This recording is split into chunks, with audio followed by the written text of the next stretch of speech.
Um, yeah, I was saying when I was studying in Delhi in the second half of the 1980s, the then young Prime Minister of India, Rajiv Gandhi, was talking about taking India into the 21st century.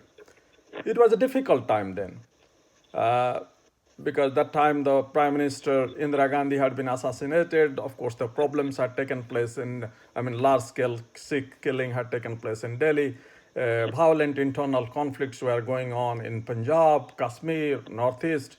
But still, there was a hope of India moving forward, India arriving in the 21st century. Um, Computers had come. As I mentioned, that time I was seeing the computers in the glass boxes. Calling through telephone had become easy. India had played a very active role in the neighborhood.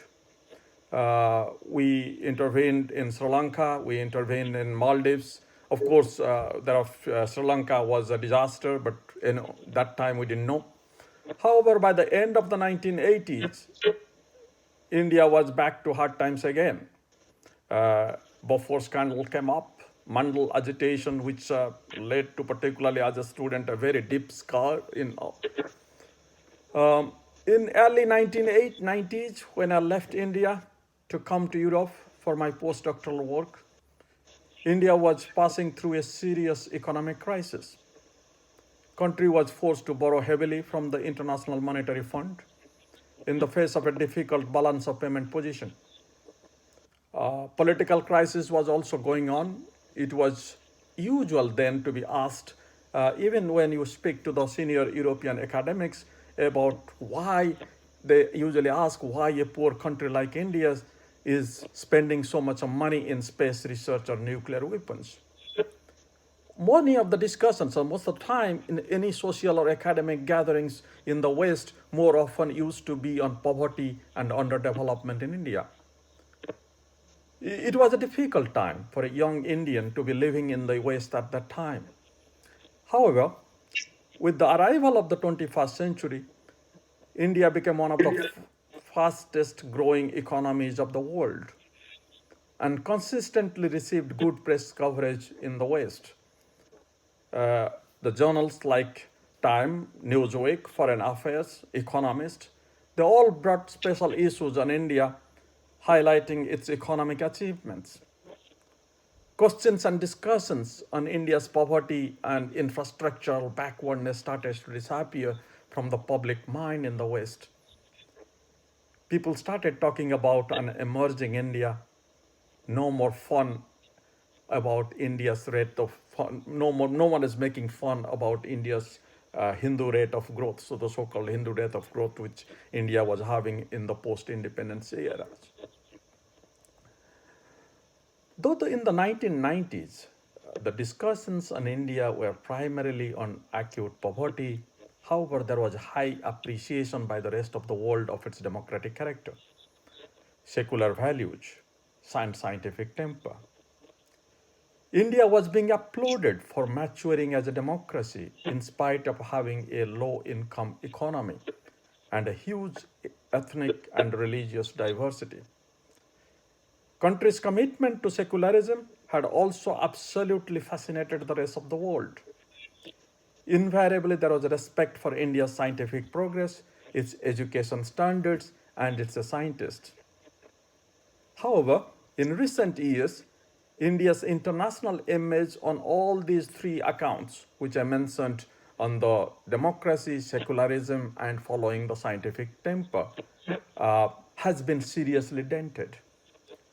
Regular reports are coming out in international press about India's utter disregard for human rights, crude use of state machinery for censoring critics, government trying all the tricks to undermine the independence and power of judiciary, which we saw today, and using both constitutional means and political foot soldiers to suppress religious freedom.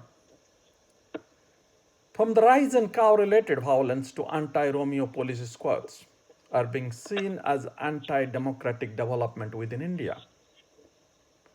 However, international community didn't have that kind of grasp what is going on in India until and unless the present authoritarian character of the present political authority was exposed when they witnessed the draconian caste ban on 8 November 2016.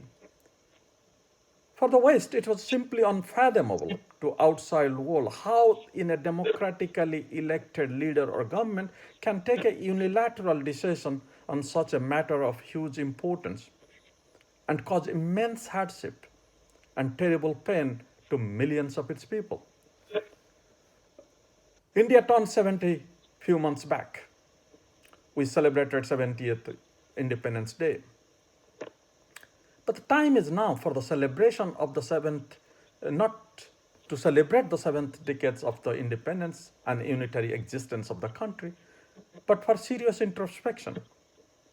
Indian democracy is at a crossroad, as India is presently adopting the path to move from being a secular country to a Hindu India. For a country to reform, perform, and transform, that's the way you have named your conference. First of all, the country has to remain as a country to do so. Any positive transformation is not possible when survival itself is at stake. Why I say so? Plurality has been the hallmark of India.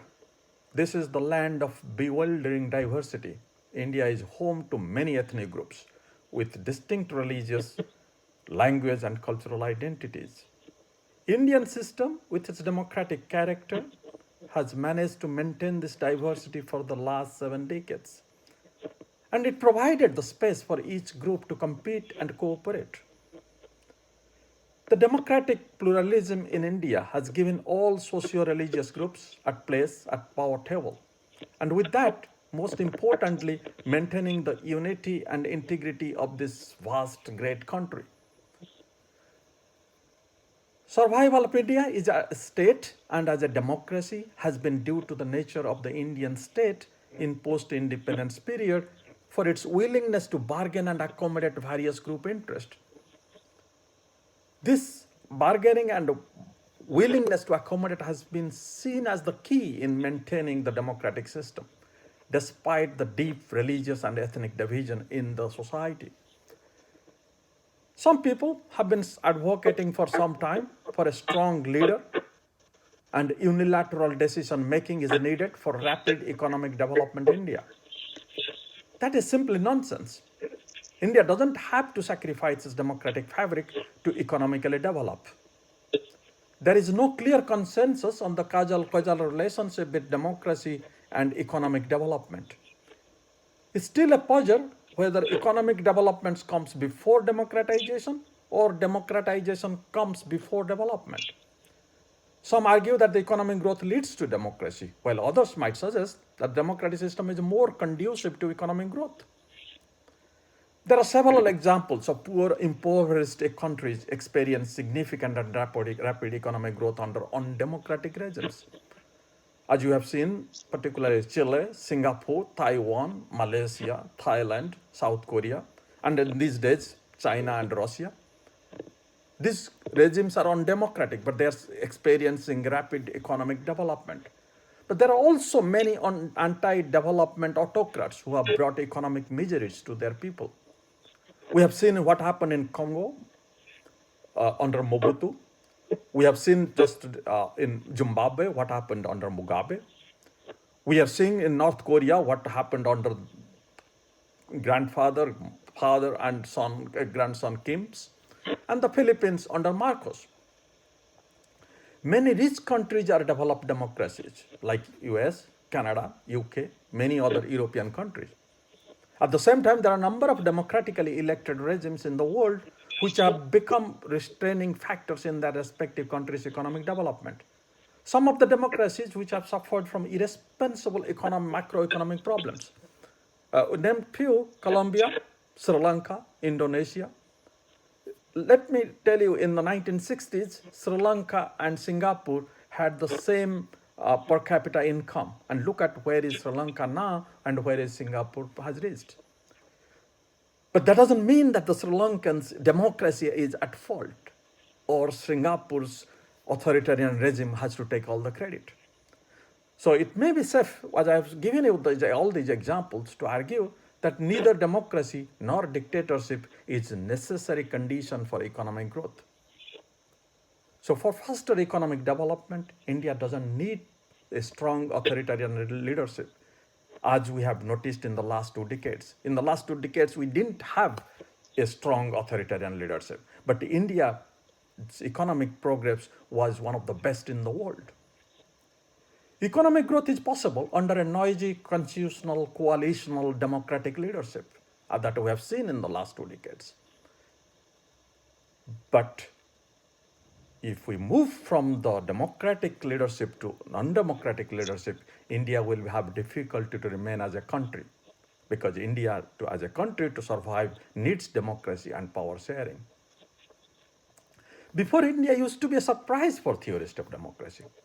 But the future of country's democracy is being seen these days by outside world as a high-risk category.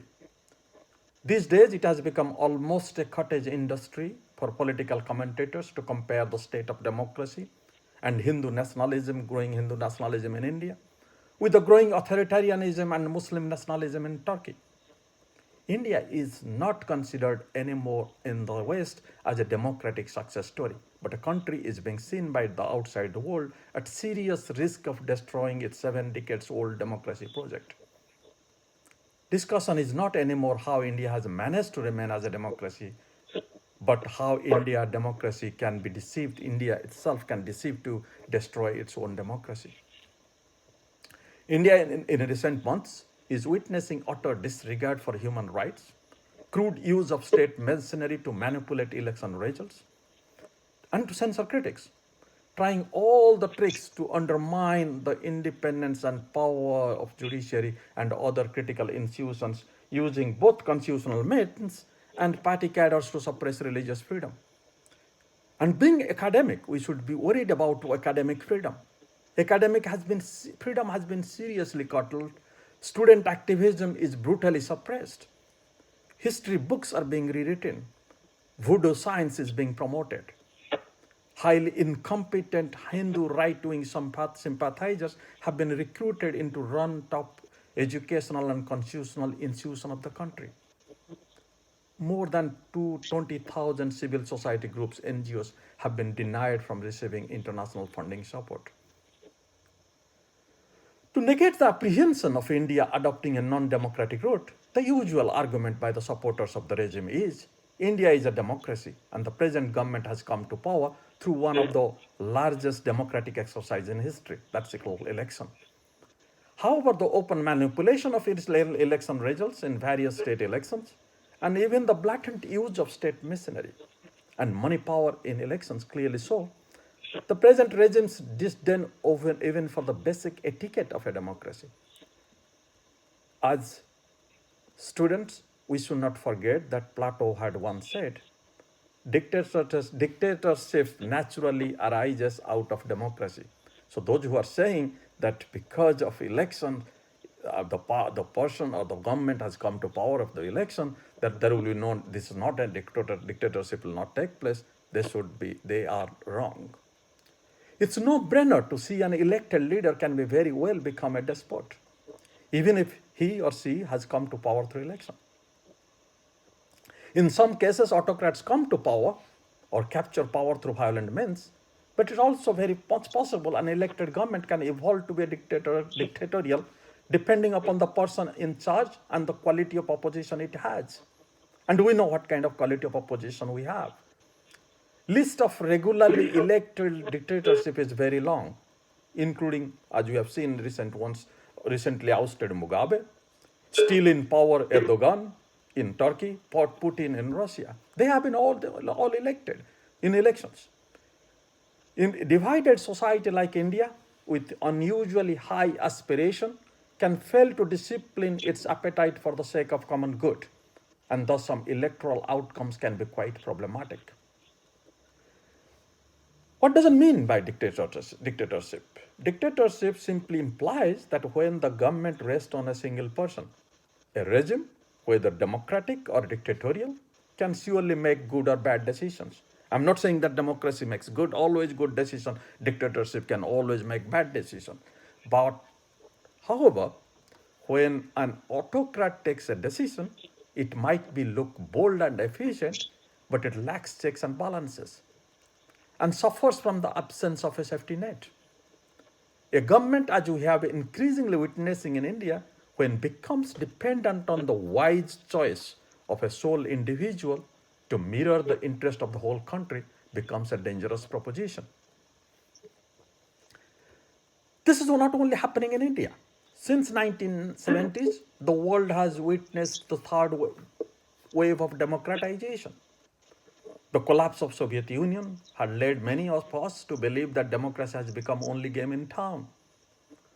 However, with the arrival of the new century or the new millennium, the global march towards democratization has taken a halt. In the last 17 years, at least 25 democracies in the world have taken a backward trajectory. Two major casualties of this ongoing global democratic recessions are Russia and Turkey. I have mentioned them both, Putin and Erdogan. In India's neighborhood, we don't need to go that far. India's neighborhood, Bangladesh and Maldives have joined this new trend. India, where we had all braved all the impossible odds to take the democracy to take its roots, is unfortunately on the verge of a very real danger. No more, not even after 70 years. In India, we can't take democracy for granted. We must remain aware that Indian democracy just cannot be taken granted. It has all the possibilities to take a reverse positions if we are not careful. India's commitment to secularism has also been given an elevated position to India in the eyes of the world. In spite of a dominant majority Hindu population, the country had devised a way of informal power sharing with the minority communities since its independence. But that facade of political accommodation is crumbling fast. And the world has started to see India's ugly majoritarian politics and policies. The present regime has fared terribly when it comes to upholding country's secular ethos, where all religious groups are constitutionally equal. Fatal attacks against minorities by majoritarian mobs on the suspicion of their possession or consumption of beef have become regular occurrence. Minority communities are living in a constant state of fear.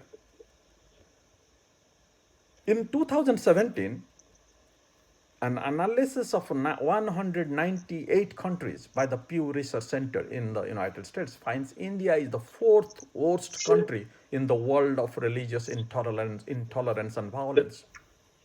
Only 3 countries, Syria, Nigeria, and Iraq, are before India in the name and same list. The country whom we always tries to see that one of the worst thing in the religious dogmatism, that's Pakistan. Pakistan fares much better than India on this front. India is 4th position and Pakistan is 10th position in this same list. International human rights organizations like Human Rights Watch, Amnesty International, they bring out scathing reports regularly on deteriorating human rights of minority communities in India. Atrocities against minorities have become regular news feature for the international media and is becoming a growing concern for the rest of the world. Minorities are witnessing increased attacks on their places of worship. Ruling party is openly and actively promoting Ghar Wapsi program, reconversion, and vigilantism against the so-called love jihad. A very significant triple talaq matter, which is a matter of very significant interest and huge importance, is being politicized.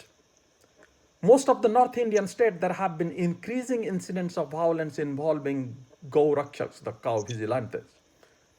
Not only with the cow, the obsession with the cow, urine and dung has also reached an absurd height. India, if not declared Hindu Rashtra yet, but in all practical purposes is threatening to become one. Let's not listen. Let's see what's the problems with the secularism and the being religious. Edmund Burke, Voltaire, Alex Tocqueville, they had argued in the past about the importance of religion for well-functioning society of a nation. Similarly, the votaries of Hindutva see Hinduism is the necessary glue for keeping nation together and Indian society stronger. At the same time, they find India's adherence to principle of secularism since independence as the reason for India's all societal ills and manifestation of misery and underdevelopment in the country. Of course, Nehru is the very favorite whipping boy of these anti-secular groups. Is really secularism so bad for the health of a country? It's a very important question to ponder, as it has even global significance. Recent studies have clearly shown that the world is presently experiencing an unprecedented wave of secularization.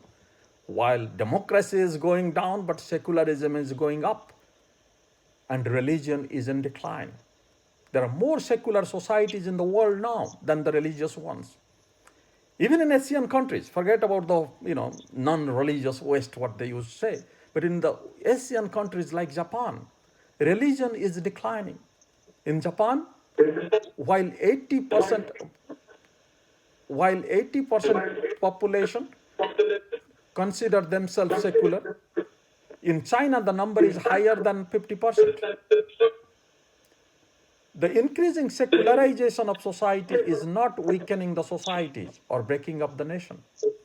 Rather, many studies have convincingly shown the most social problems correlate more strongly to population suffering from religious dogmatism than the secular population.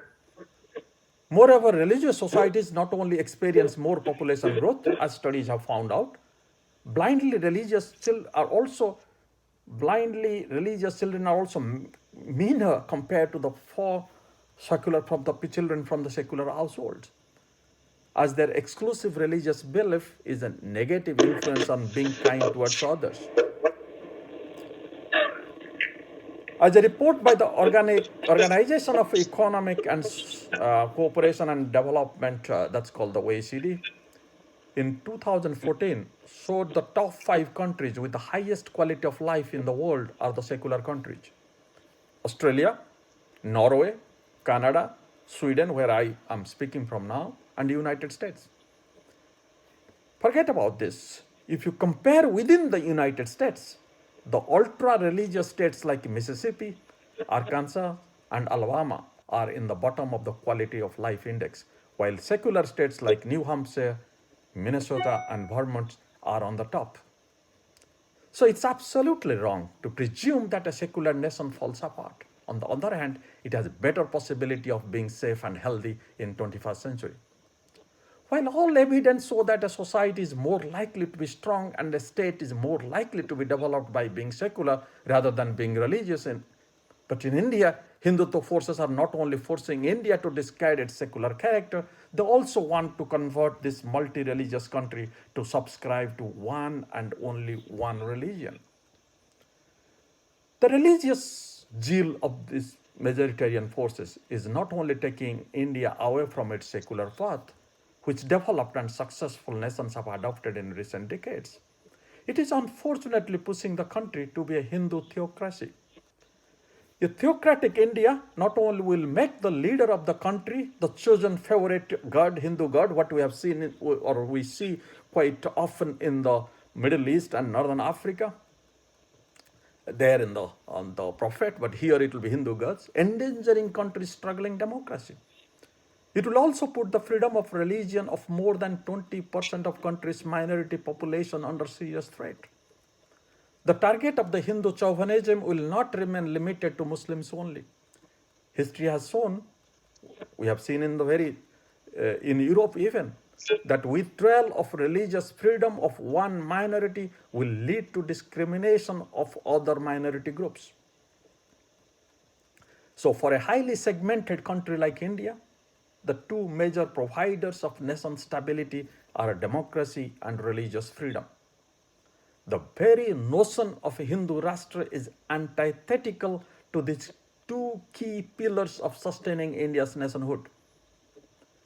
When Barack Obama was in India, he said he rightly warned, I quote, nations that do not uphold these rights sow the bitter seeds of instability and violence and extremism. I end the quote. A Hindu India will not only push Kashmir conflict to a new level, Punjab and the northeastern states are most likely going to witness the return of separatist insurgency as well. Strong signs are already there. Not only internal peace and stability, a Hindu India will also adversely affect country's ability to protect itself from the external threats.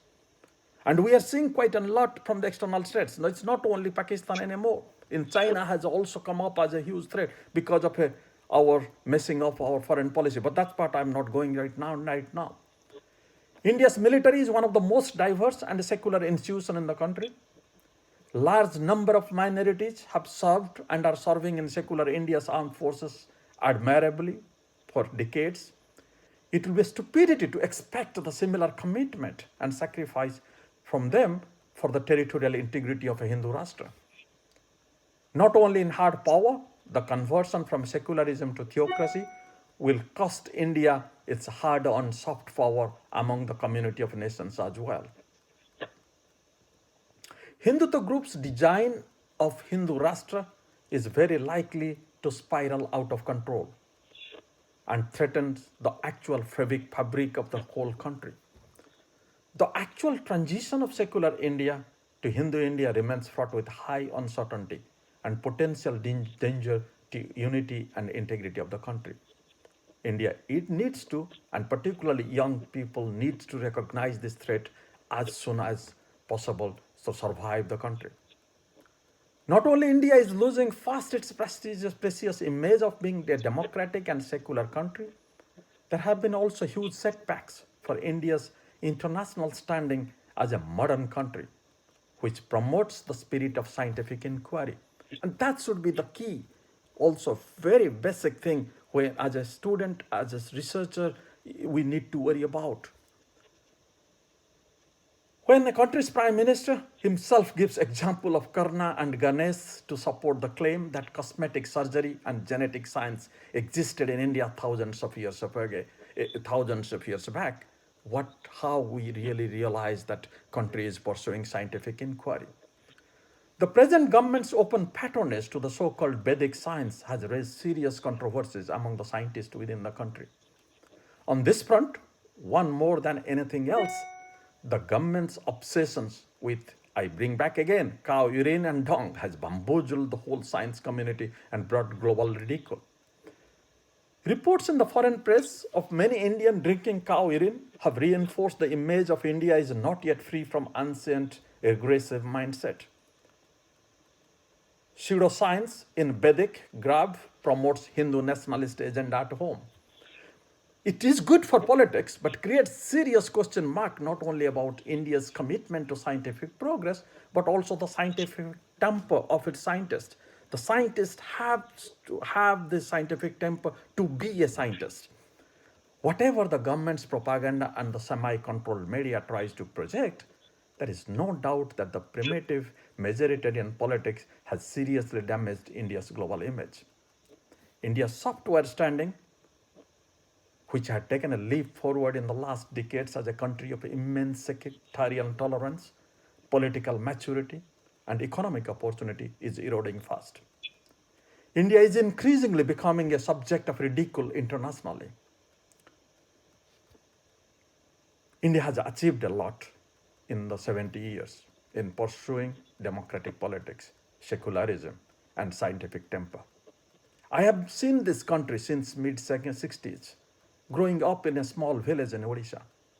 I've seen this country has progressed significantly. Lots of reforms have been undertaken. Its performance has not been spectacular as we want to be, but it has been respectful. What has India achieved in the last 70 years? Has done it with character and dignity.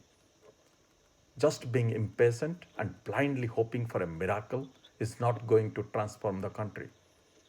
Let me conclude by quoting Gandhi. Gandhi had once said, "Speed is not everything. It has become more dangerous if we have taken a wrong turn." And we all know slow and steady finally wins the race. And I think we should hope and work towards that. Thank you very much.